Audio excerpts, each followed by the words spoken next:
This looks like a slapping a floppy dildo onto a donkey's forehead. Calling it a unicorn. That's the opening line of the podcast.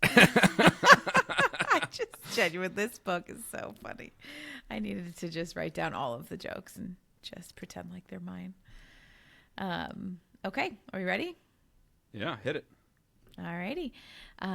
Welcome, Smutters. Oh, you're pouring whiskey? You're wild. Yeah. Okay. It's a Thursday Welcome, night. Smutters. It's true. To the Sibs Read Smut podcast, season 2 finale. Is this really the last one? Yeah, this is our final episode of season 2, episode 48.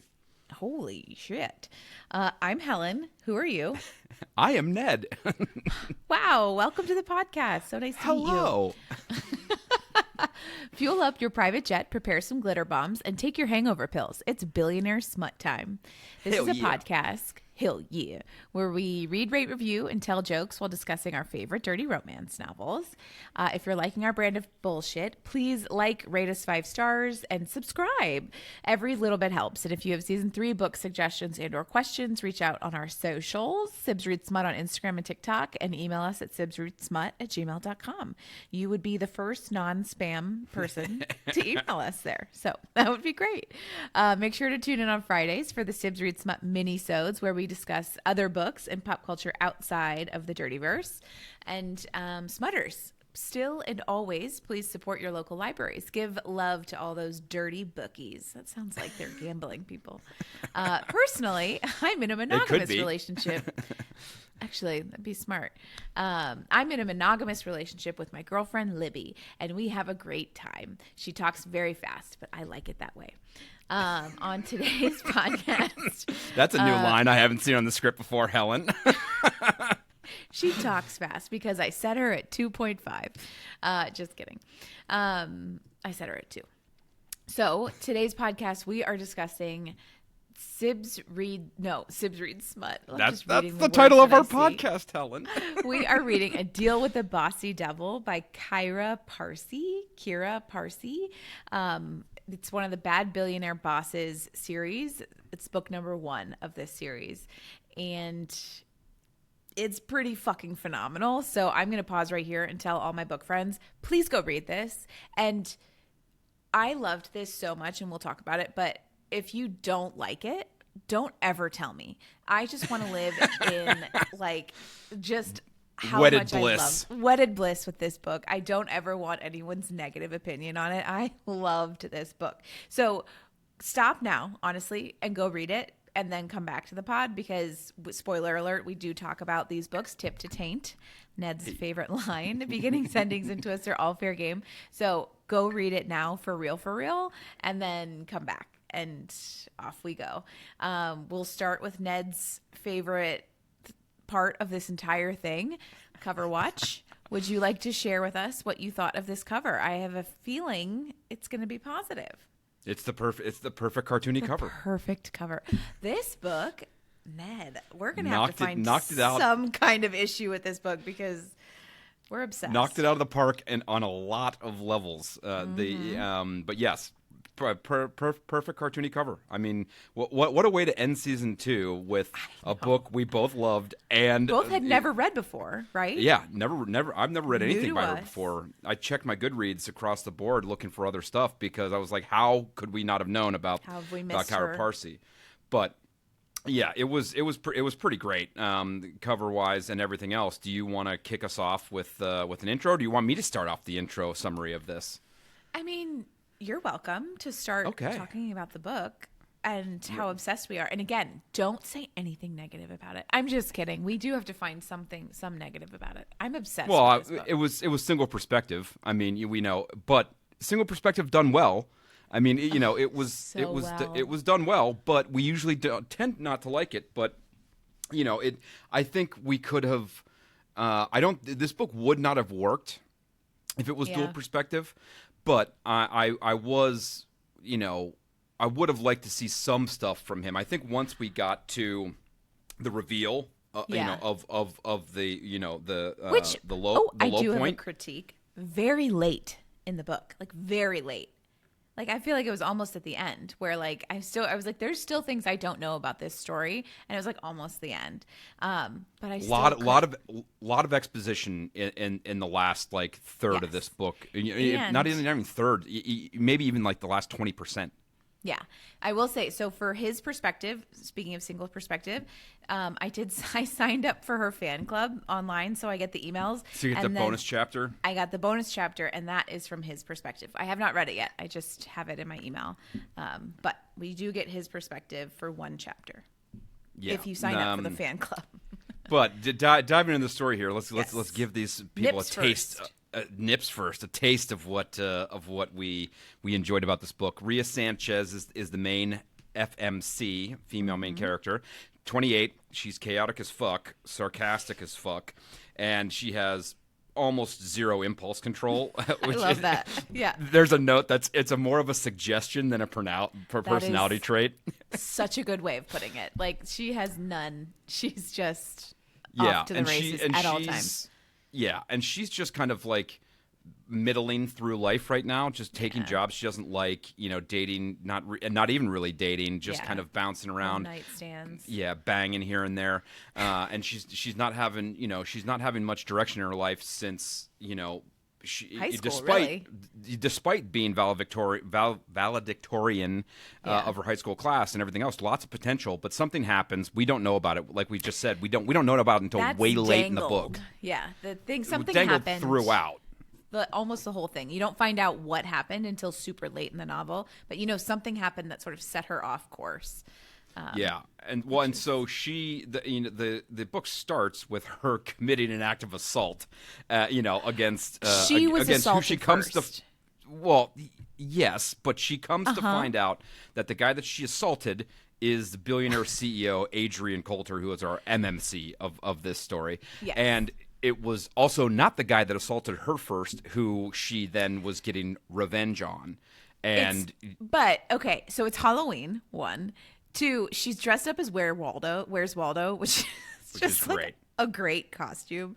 And I love like funny Halloween costumes. Like you're never going to catch me in like a slutty little bunny costume. So I loved that she's fucking Where's Waldo. Hilarious. And so this is a key element. She uses her sister's key card to get into a hotel that's like kind of off limits. You need a special key card to get into like this part of it, and especially during this Halloween party. And so she uses her sister's key card. She gets in. She's in a back hallway going to the bathroom, and some guy like grabs her ass and like sort of assaults her in this back hallway. And apparently Adrian is like sort of a billionaire celebrity. Like people know him and dress up as him on Halloween. So there's like Adrian, how do you say his last name? Cloudier? Cloudier, probably. Cloudier. There's people that dress up like Adrian for Halloween. So she like turns and sees the guy that assaulted her, and it looks like him from the back. So then she goes out into the lobby and uses her Where's Waldo cane. Just, like goes up and right in front of him, and he's just sort of walking at her and like kind of looks at her like what the heck, and she just winds up and whacks him in the nuts. And of course people are like recording, and he like falls to the ground. He's like, oh my god, publicly humiliates his ballsack like in front of these investors. And ruins a $700 million deal, which is crazy. Yeah. And she doesn't think that he knows who she is at all. She runs away quickly. Yeah. But also she does not think he knows who she is, and she runs away quickly. But he quickly goes and finds out, because she's now public enemy number 1, and it goes viral overnight. And to make matters worse, Rhea's sister is Adrian's personal assistant, like works very closely with him. So she's like, he might have seen pictures on the desk or whatever else. And we come to find out later down the line, he knew exactly who she was right off the bat. Yes. Because he thinks she's hot and whatever else. Yeah. But, she hopes she got away with it. She did not. There's cameras. He catches her almost immediately. The next day she goes, and then she did work at this company, but in like some low, back sort of area job. Like her sister got her the job a couple years ago. So she's worked at his company essentially for 2 years, and she's like aware of him, but so far apart that like they never really run into each other at work, which I actually loved. I thought so, like, billionaire, boss, employee, LA mating call. Yeah. I liked that she wasn't his direct employee. Like, yeah. As far as like these books typically go, I think it's really like there's just so many codes of conduct that like are broken when the boss, like, what's the one where he just like immediately boned her in the Beautiful Bastard. Beautiful Bastard. Like immediately, like he's your direct boss and you're just like spreading your legs for him immediately. Like, come on. So I actually really liked that she did not text. So she goes into work the next day to her like random desk, and then her sister finds her, pulls her out, and is like, he knows it's you. He's looking for you. He's got his entire personal security team looking for you. Searching for you. And she's like, wait, I thought he didn't know. Like, you know, she was like, I thought I hid my face. And the sister's like, you idiot. So, she gets locked in his office, which is one of multiple times she gets locked in places in this book, and while there she starts snooping around, sets off a glitter bomb that wasn't her thing, but it explodes, glitter everywhere, and it has balloons that come out that say "Fuck you, Adrian." Which, I mean, I was laughing out loud during that scene. So well written, so funny. So funny. I loved everything of that scene. And he goes, yeah, he was so late meeting her because he was firing the sister Alba. Which we don't know yet. Yeah, but he then fires her, obviously. Yes. And is like, we might prosecute you and everything else and trespass you, you know, from all of these things. Mm-hmm. And then she finds out later after leaving that Alba got fired too. And Alba's pissed, obviously, because she knew that, you know, Rhea can be all over the place, and, you know, and this action, whatever, was a little over the top even for her, and Alba was not ideal, you know. Alba is 7 months pregnant and about to go on maternity leave, and so he fires her with no pay, like no severance, no maternity leave. The husband, they were really. And they have a 6-year-old. Alba, the sister, has a 6-year-old, Olive. And so, yeah, it fucked up their lives. I mean, totally, like, being fired at that point, that was a big issue. So, like, Alba... A month before she goes on maternity leave, A month before maternity leave. So, yeah, Rhea did not give a shit that she got fired. She was expecting to get sued and to get, like, all of these, get in really big trouble. But she didn't. And she was kind of like, okay, like she's like, I just got fired, like, okay, great. But then once she came to understand all that was at stake for Alba, and they're close, they're sisters, you can tell that they have like a tight bond, then she was like, fuck, I messed up my sister's life, and that was a big deal. So she did go back to Adrian and basically was like, you need to give my sister her job back. I don't care about me. I really don't. Like, I get it. What can I do? And he had a deal for her. Thus the title of the book. Believe it or not. I loved it. And a lot of it had to, so he, the devil's bargain, what did you say? It was like, she had to be his, on-call personal assistant / slave for like a month. And do all of his little demands. And then if she did that and completed the 30 days, then he would give out the sister her job back, and give her the maternity leave pay or something, like back pay and like fair, like a fair deal, for the sister.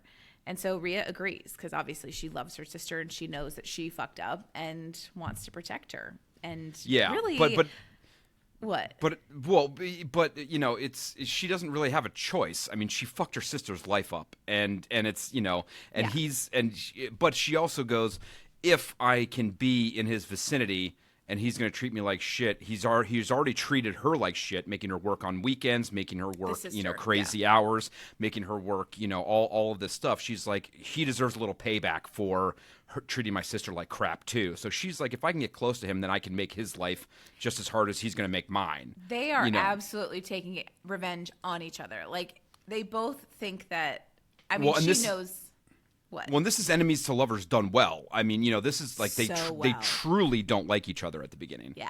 I mean, it's palpable and very believable. Very believable and funny. But that's one of the questions that I had was, do you think the transitions from enemies to lovers was plausible? I mean, we're not even there yet in the story. But we have to get there. We do not have unlimited minutes to record this podcast. I could talk about this book for days. I'm obsessed. Absolutely, I believed it. I mean, I feel like there was a little bit of like when the tension went from and I think she wrote into the book the whole way through of like, I got the tingles, and I'm pretty sure they were hatred tingles, but then she was like, but they don't feel like hate, like only hate tingles. So like from the beginning, I feel like there was a little bit of sprinkling of like, that was an interesting zing that I felt down below the belt. She like obviously thought that he was hot right off the bat. I think there was some clear attraction, but she hated him so much that she was like, I don't care that he's like objectively good looking. I fucking hate him. I think it was done really well. Did you? Do you think any? Yeah. It was done well. I mean, it was at least it was funny about it, and her internal struggle, which we see, is hysterical, because she literally has murder on her mind half of this book, which is very funny, and it's written very well. Yeah. But the kind of I hate you so much I want to kiss your face off thing was it was fine. I mean, there's no great way to transition from one thing to the other. You can kind of tell from her perspective that his feelings were changing earlier than hers were, and so that eased the transition a little bit. But do you think that enemies to lovers can be considered slow burn? I don't think so. I mean, some of the tropes that I saw online were suggesting that slow burn. This was a slow burn book, and I go, it can't be so. No, not when enemies to lovers exists. With enemies to lovers, until that switch happens where they change from enemies to lovers, then that's when the slow burn would start. And once that started, they were already making out. For me, the slow burn happens when two people are into each other, but they don't actually do anything about it until later down the line. A slow burn to me is not they hate each other, and them hating each other is the slow burn part of it, because the slow burn is supposed to be them into each other. I think if people are talking about this book as a slow burn, and which sounds like they are, I think it's just that they don't have sex in this book until 59% or whatever. Like, that in my mind, like I can see people calling it a slow burn because the boning doesn't really start happening until later in the book, which to your point, they need to get through the enemies to lovers phase. Yeah. But I think also like the actual boning, the real heat of the book doesn't come until well after the middle.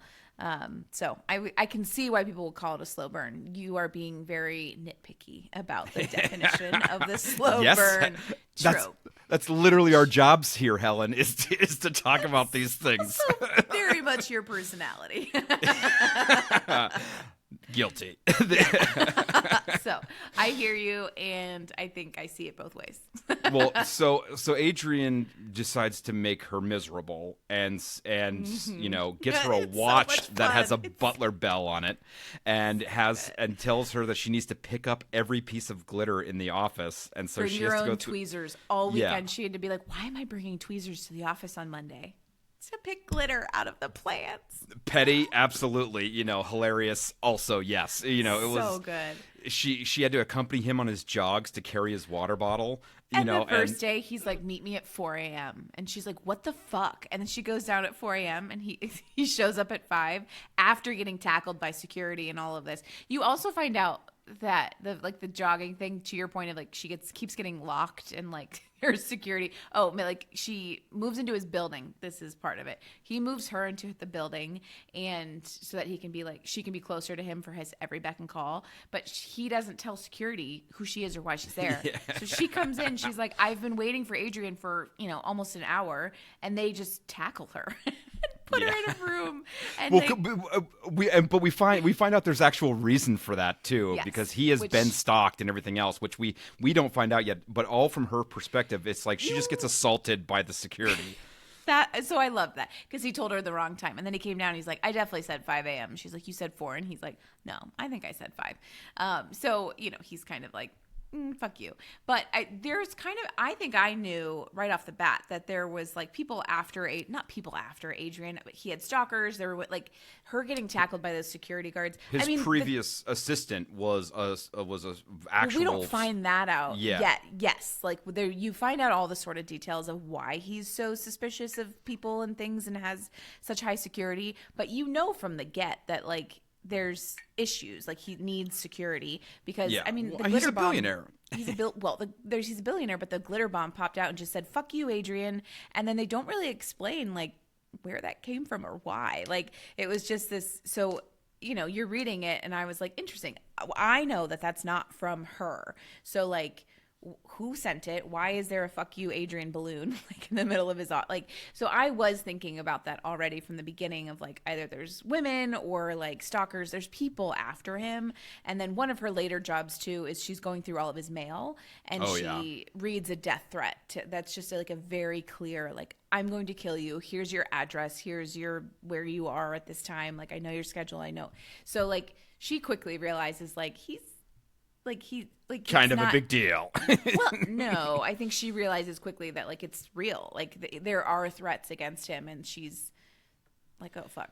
You know. Yeah. Well, the meat of the story starts when he goes, pack your bags. We're going to like Montreal or whatever, and I thought they were going to Vancouver, right? Oh, yeah. Well, yeah, they were in Toronto and they went to Vancouver or something, or a town outside of Vancouver. It wasn't Vancouver proper, I don't think.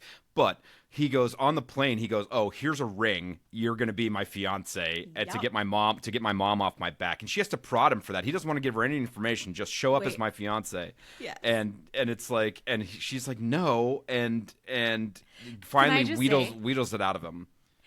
So he like has this ring on the plane. This is one of my favorite highlights. So he like tosses the ring to her, and she is like already pissed that this is happening. She sees the ring, she knows it's coming. He's like, "Here," and he like tosses it to her, and she like flings it and like gets flicked everywhere. And she's like, "You threw that at me." And his response is, "I lightly tossed it, and it would have landed on your lap if you hadn't flailed like a freshly caught salmon lit on fucking fire." And maybe I just can like hear it in my head so well of like the way that he would say that to her. I loved it. So they have this like whole thing on the plane where she ends up like in his lap, and the stewardess is like, "Ma'am, sit in your own seat." Like she's like, "How am I getting in trouble for all of his bullshit?" It's great. That was the family's great too. Once they finally meet, you know, the grandpa's crazy. They have a bird that talks. The sister Alice, also called Lice. You know, very very reminiscent of all the names I had for you. Never quite. Hell, I guess. Smell, fart, you know, but there's Alice, so many names. You dropped the A, it's Lice. I mean, that was like, Bob. I was laughing out loud. I just, like, my favorite, so they get to, and this is reminded me, I texted you that this book, like, especially this part, reminded me of the movie The Proposal with Sandra Bullock and Ryan, what's his name? Reynolds. And like, you know, it's boss, employee, and they fake dating, and they have to sleep on the bed thing, which we'll talk about in a minute. But so they're like flying out there, and then they get to the house, and they like pull up. It's of course a huge mansion. Like he comes from money too. Like he's self-earned, or not self-earned, but like he's made a lot of money, but also he comes from a lot of money. Well, he took over the company from his grandpa, from his dad. No, I think Anthony is the dad, and he's the one that retired and gave the job to him. And people were saying that Adrian was too young. Yes, the grandfather was ran the company first, then passed it to Anthony, and Anthony passed it to Adrian. And I think the grandpa still sits on the board. Like the family's still involved of this whatever. I don't even know what they do. What did they do? Like, I don't know. Well, obviously they owned hotels because they owned the hotel that she got kicked out of. But the family's nuts, and it's great. You know, it's wacky as hell. But they're also bickering the whole time, and then the family's bickering the whole time. And every next little bicker that Adrian and Rhea have is just more and more laced with sexual tension the whole time. Yeah. And then they come to find out that the guest house where they were supposed to stay that had 2 bedrooms is not available. Of course. And of course, and she even mentions it like, oh, this is a trope. My God, and which was the first inkling of like, oh, she thinks I'm hot, kind of thing. Mm-hmm. And we come to find out that he's the youngest CEO of the company, and many don't think he deserves the job. Yeah. And the fucking up the deal made it even worse. His ex-fiance cheated on him with his cousin, and both of them were involved in the family business. Yeah. Well, I mean, we need to get moving through the story a little bit more, but we come to find out that through revelations down the line that there's a lot of stuff going on, and it's not too much later than what we're talking about, where he has it. I mean, we're skipping the sex scenes, which were way long and chapters long. We're not even to the sex scenes yet. Yeah, well, I mean, but we're bypassing those because the sexual tension leads directly into the kissing, which leads directly into the sex, which leads them into these emotional revelations. Alan, my God, we have to get there. You're skipping a lot. I want to focus a little bit on when she met the family. So she walks into this house, and Julie is the mom. Julie and Anthony are his parents, and the way the mom is set up in the first half of the book is she's pushing me to date these people. She keeps setting me up on these dates. I just don't, she thinks I'm too single. And so Julie meets them at the front door and is just so sweet. And you kind of find out that Rhea and Alba, they are siblings, and they really don't have a lot of other families, just the two of them. So the fact that the mom and the dad are obviously in love with each other, Julie and Anthony are clearly big fans of each other. And then Julie's like, hi, I just want to be your friend. And she's so warm and welcoming that immediately Rhea's I feel welcome here. And then finally they go upstairs. She finds out about the one bed. She kind of has a little meltdown, but then she comes down and she meets Alice, who they call Lice, which is the funny, again, I've already said that, but I cannot get over how fucking funny that nickname is. And then Gampy, and everybody calls her that, the grandpa, the mom and dad, everybody calls her the Lice. Mom and dad call her Alice, but Gampy is he's well, you're right, we shouldn't call you that, Lice, but hey, Lice, can you pass me this? And so then Gampy's bird, I think his name Maxwell or something, and the bird it's a parrot, and it sits somewhere on Gampy's shoulder, and is just is an actual member of the family, has opinions, loves Eminem, saying M12 through the whole through dinner. And they pissed him off. They wouldn't give him the food that he wanted, and he was and they were well, what's for dinner? D12 is the Eminem band, yeah. D12, and they at some point he's obsessed with Eminem, and then at one point they're oh, what's for dinner? And he's Mom, spaghetti. And she's then, I actually did make spaghetti. Julie was shit, I actually did make spaghetti. That's so. And then he has just the bird is so fucking funny, and it's just the family is mayhem. And then I think because the parents are so in love and clearly are affectionate and have there's just a very open conversation about stuff in this family where they get caught having sex. Everybody can hear them. And so they come down to breakfast the next day, and Lice and Gampy and, the mom and dad, Julie and Anthony, are all in the kitchen, and they're well, guess the West Wing wasn't as secluded as we thought. And Rhea is mortified, but then Adrian's making jokes about it, and he's please don't be hurt.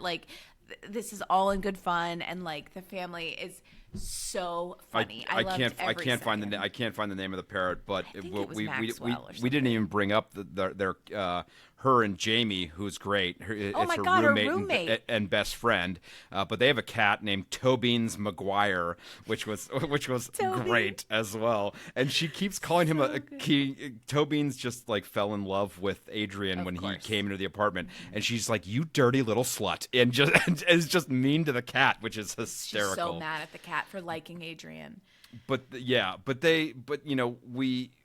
They bicker, and the family thinks it's cute, and they think that Rhea is his fiance, and they're actually acting like a couple while also fighting the whole time, and they're bickering turns to bantering.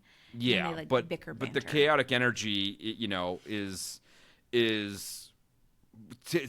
giving the family the signals that they are together, or just maybe fighting a little bit, whatever.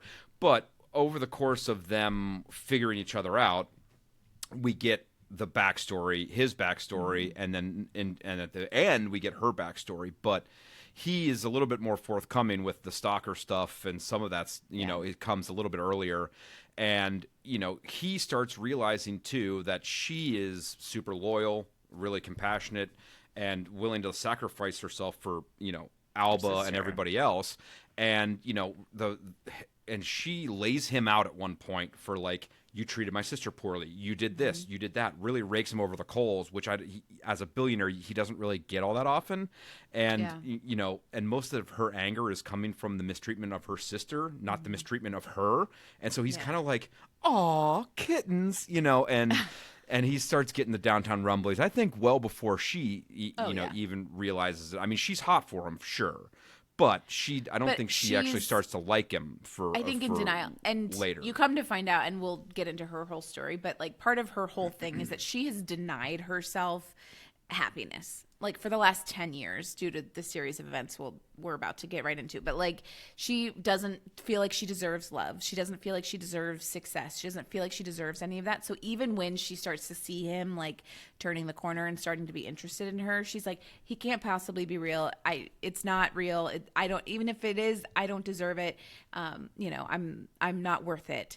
I'm not worthy. So and then we can talk about, so like, I think, so they start dating in here too a little bit. They start going out on dates, hikes, and kayaking. He and paints his whole body blue for her because she jokes about like liking smut novels and how her like two interests are like blue. What is it? Cinnamon bun heroes is cinnamon. She likes cinnamon bun men, but he thinks it's cinnamon bun. Yes. and then the blue alien books. With with the she's like, they're blue with, he's like, Blue Man Group. He's like, no, like horns and tails and everything else. And then they're on a date, and he sees a face painter and has the face painter and all these little kids around there paint him blue, like his whole upper half. Yeah. And that was insane. I mean, I'll once again, another scene I was laughing out loud. That's on the list of favorite scenes that we're going to talk about after we get through this summary, but. You tell the summary, because I just want to talk about my favorite scenes. Okay. I just want to talk about my favorite scenes. They're starting to admit their feelings for each other, and they're boning a lot at this point. And misunderstandings, and trust issues are starting to like threaten all of their progress. Rhea finds out that the whole fiance gambit was a trick to get her there because his cousin who cheated on Adrian's cousin is the guy is Josh but is the guy that took Adrian's ex-fiance. Yes. So Adrian's fiance cheated with Josh the cousin, and Josh the cousin is Rhea's ex-boyfriend from high school. And he was not going to tell her that and just surprise them at this anniversary party for his parents. It's kind of the whole reason they're in town is for this anniversary party, which we didn't mention. Well, yeah, they're there to get the mom off the back and the anniversary party. Because she was only supposed to stay a couple of days, and then she ended up staying for like a week or almost 10 days. And this Josh, this douche, got her kicked out of all of her colleges, tortured her deaf dad, who we come to find out died shortly after this because she was working two jobs because she had to pay back all of her tuition because he got her expelled from the high school. Yeah, I think so. And Josh got arrested. Yes. So Rhea and Josh went to high school together. This Josh is Adrian's cousin. We don't know Rhea doesn't know that yet. So Rhea and Josh are dating in high school. She's finding out right now. She transferred into this like elite school, tons of money. She's very poor. Her dad is actually the janitor there. And so he's the only person that's really nice to her for a long time. So she kind of becomes attached to him. And then she finds out that he and his buddies are making fun of her dad. And so they're being assholes, and her dad is deaf. I think you said that. And so they filled his mop bucket with piss and were making fun of him and filmed it and just did all these really nasty things. And as we know now, Rhea is incredibly devoted reactive to her family. Oh. And and reactive. Both are true.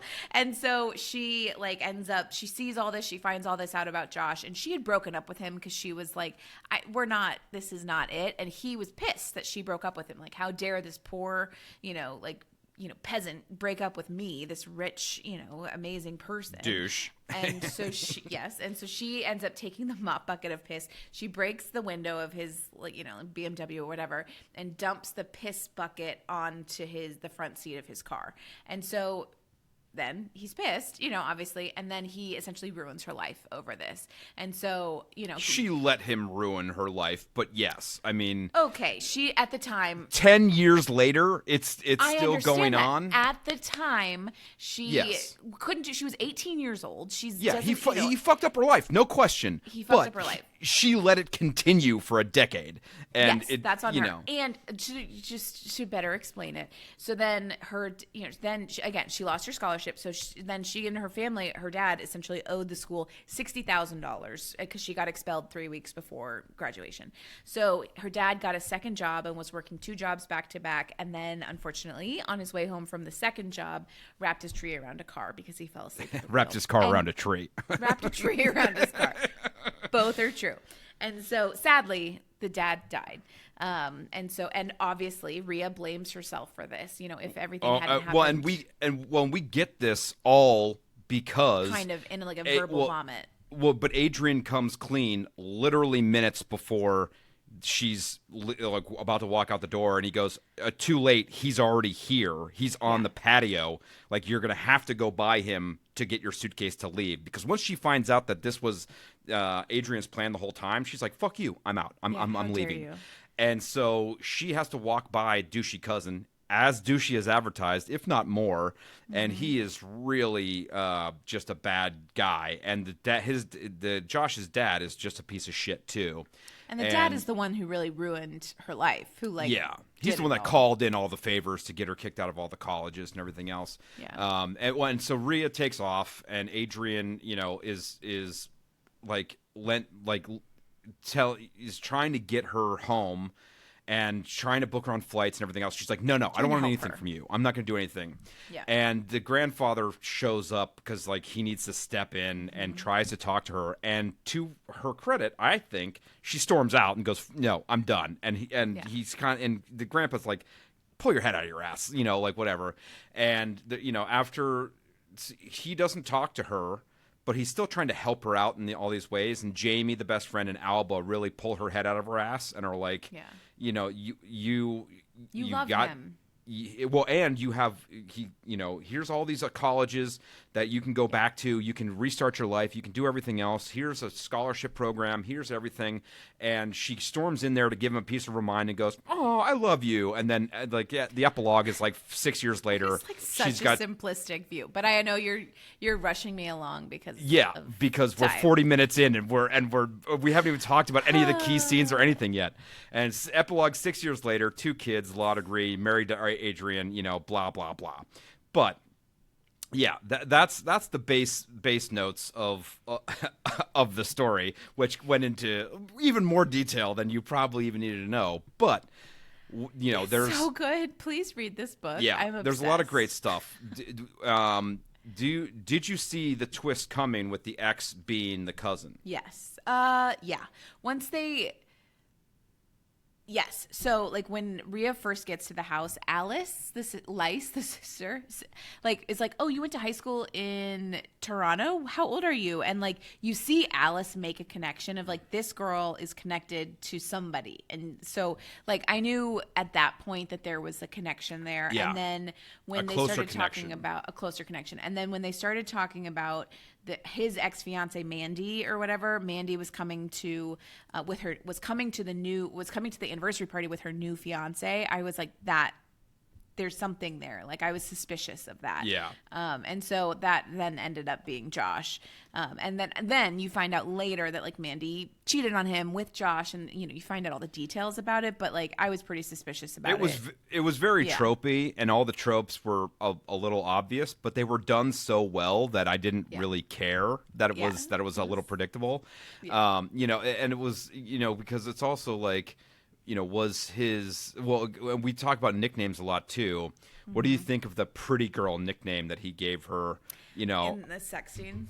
Well, in the sex scenes, like the nickname was fine a couple of times, but I think he got yuckier and yuckier the more he used it, and it was like, she loved it. Whatever, she liked did. It. It's her kink. Good for her. Yeah. But I'm like, that was one of the ones where at first I'm like, oh, I don't mind that. And then as it went on, I'm like, yeah.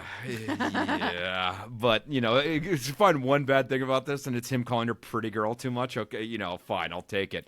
Which she got on his case all the time because he used her name. She's like, stop calling me by my name. And he was like, why? Rhea this. He like calls her Sanchez all the time. Yeah, I thought that was... it wasn't my favorite, but I didn't care. She liked it. Well, do you want to go through favorite scenes or sex scenes Yes, first? I do. Thank you so much. Favorite scenes.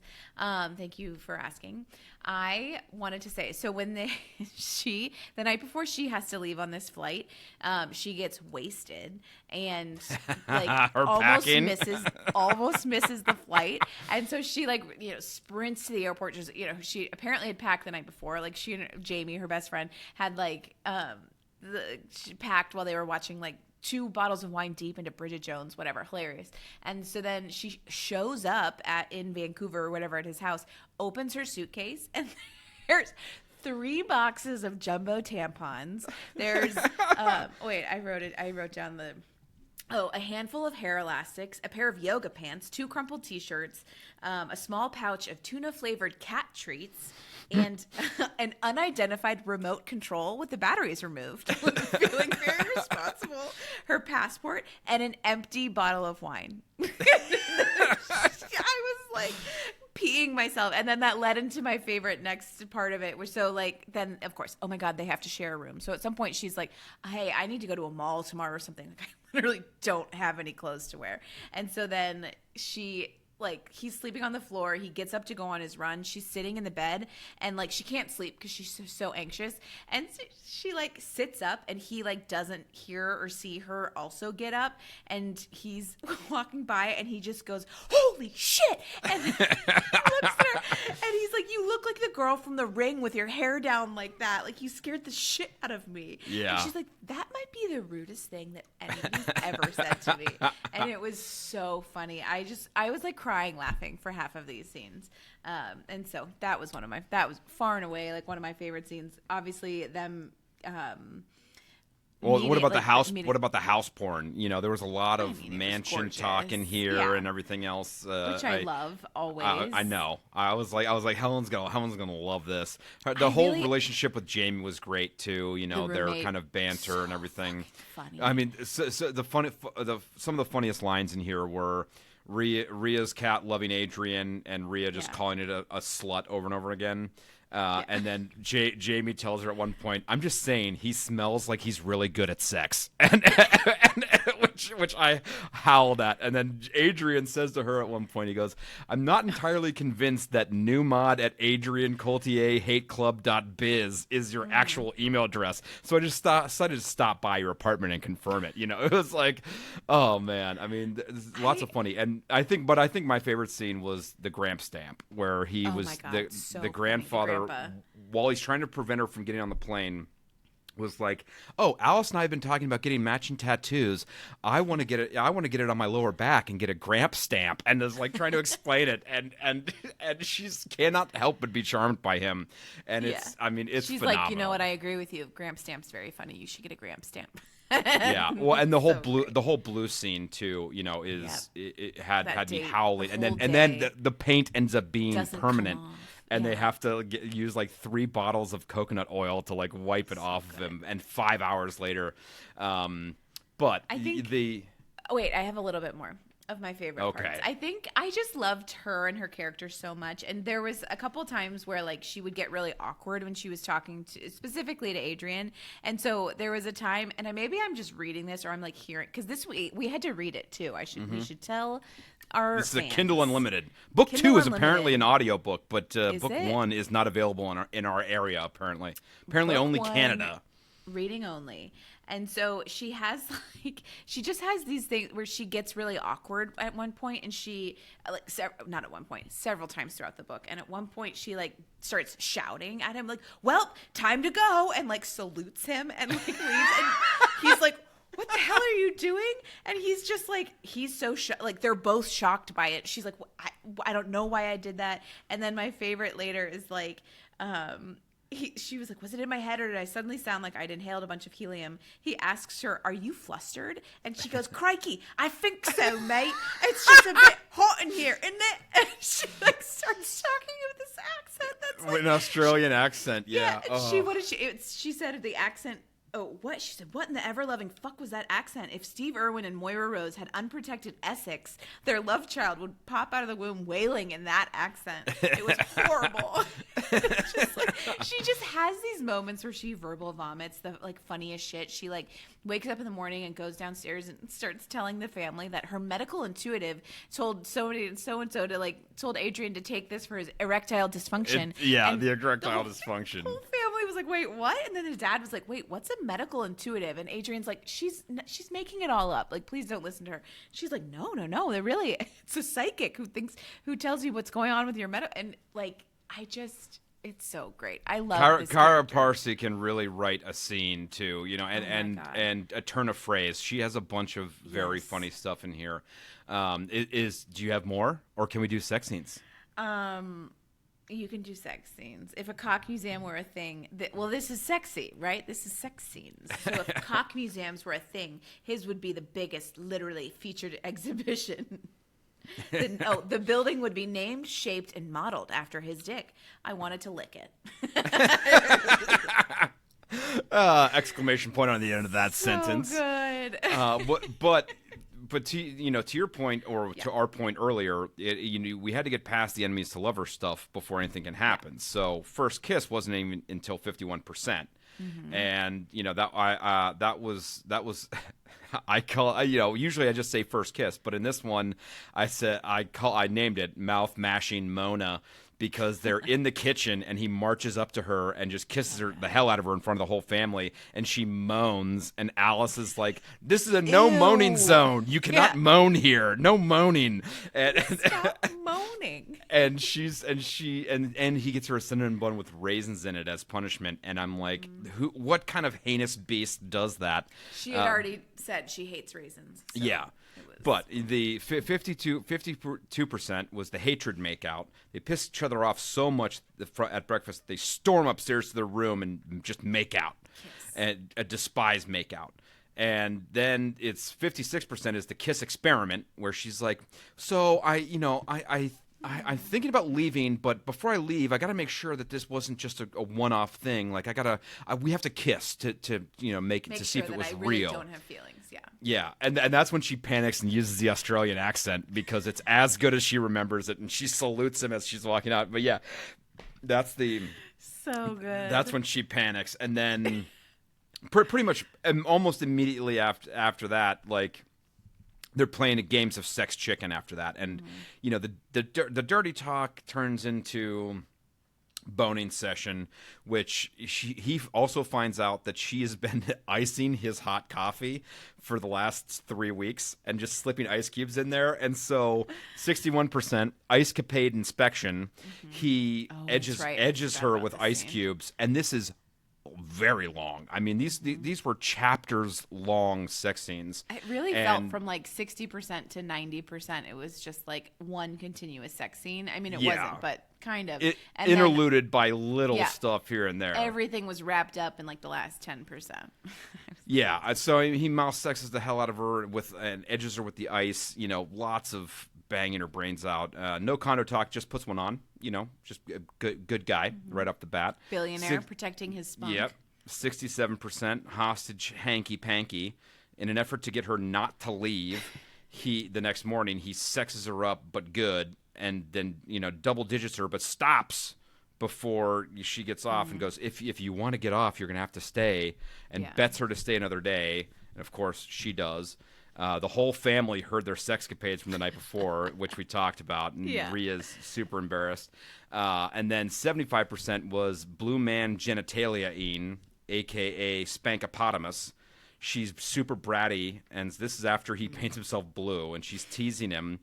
And this is another long, intricate sex scene. No condos at this point. They're off the condos now. Yeah. And I'm on birth control, she says. And he's like, great. Can I And bone he you? wraps her up like a burrito and marches her past the family to go to the guest house, which has now been fixed. And she's yelling to the family. They're marching through the kitchen